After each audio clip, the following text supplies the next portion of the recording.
आप लोगों को इस वीडियो के माध्यम से मैं आप लोगों को प्रेजेंट इंडेफिनिट टेंस के बारे में सिखाना चाहता हूं।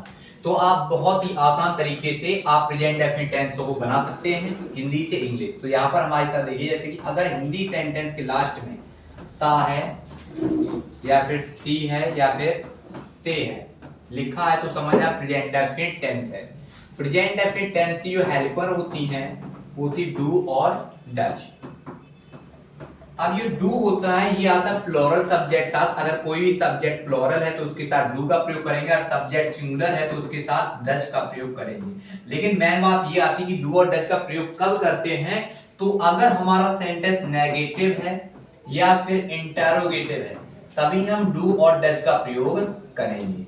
अगर हमारा सेंटेंस सिंपल हुआ तो हम डू और डज का प्रयोग नहीं करते हैं। जैसा कि अगर सेंटेंस हमारा सिंपल है तो डू और डज का प्रयोग नहीं करते, तो फिर वर्ब में एस या फिर ईएस का प्रयोग करते हैं। अब ईएस का कब प्रयोग करते हैं, तो वर्ब के लास्ट में अगर सीएच लिखा है, एसएच लिखा है या फिर डबल एस लिखा है या फिर ओ या फिर एक्स लिखा है तो इस कंडीशन में हम ईएस का प्रयोग करते हैं। थोड़ा एक्सेप्शन के अनुसार समझा सकते हैं, जैसे कि यहाँ पर वर्ड लिखा है टीच, गो और कम। तो यहाँ पर देखिए वर्ब क्लास में क्या लिखा है सी एच, तो जैसे ये सी एच लिखा तो क्या ऐड करेंगे ई एस। यहाँ पर क्या लिखा है ओ तो क्या ऐड करेंगे ई एस। यहाँ देखिए वर्ब क्लास में C H S H double S O X लिखा है, नहीं लिखा है तो क्या ऐड करेंगे एस। तो इस तरीके से आप लोग आई होप की गलती नहीं करेंगे कि आप पता चल गया कब एस और ई एस का प्रयोग करेंगे। जब भी प्रेजेंट इंडेफिनिट टेंस बनना है तो यही तीन बातों को याद रखें, ठीक है, इजीली बना पाएंगे। और से कोई भी सेंटेंस बनाने के लिए आपको रूल फॉलो करना है। रूल क्या होता है कि सबसे पहले लिखना है subject, helping verb, verb, object.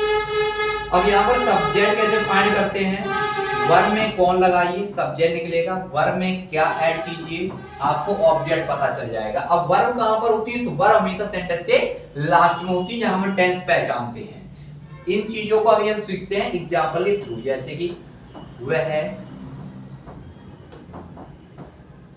Cricket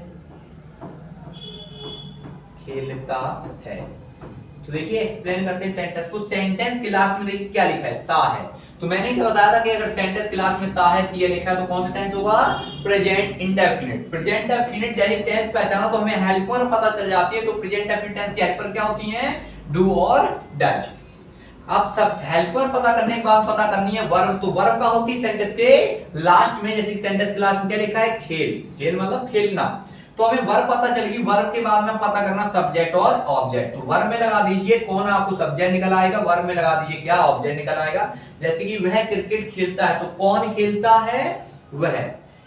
subject लिखने के बाद हम लिखेंगे हेल्पर। जो देख लीजिए सेंटेंस हमारा कैसा है, अगर प्रेजेंट इंडेफिनिट का सेंटेंस सिंपल है तो वहां पर हेल्पर प्रयोग नहीं करते हैं, वर्ब में एस या ईएस का प्रयोग करते हैं। तो यहाँ पर वर्ब हमारी क्या है प्ले। अब प्ले वर्ब के लास्ट में देखिए C H S double S O X लिखा है, नहीं लिखा तो किसका प्रयोग करेंगे एस का। सब्जेक्ट हेल्पर वर्ब का क्लियर होने के बाद में लिखना है ऑब्जेक्ट। क्या खेलता है, क्रिकेट खेलता, तो ही प्लेज क्रिकेट। ये आपका सेंटेंस बन गया। लेकिन एक बात और समझा देते हैं कि कब एस और यस का प्रयोग करते हैं। ध्यान रखना, अगर सब्जेक्ट सिंगुलर है तभी वर्ब में एस और यस का प्रयोग करते हैं। अगर सब्जेक्ट प्लूरल होगा तो वर्ब में एस और ईएस का प्रयोग नहीं करेंगे। जैसे वे खेलते हैं तो क्या बनाएंगे दे प्ले। यहां पर हम वर्ब में एस और ईएस का प्रयोग नहीं करेंगे। Thank you everyone.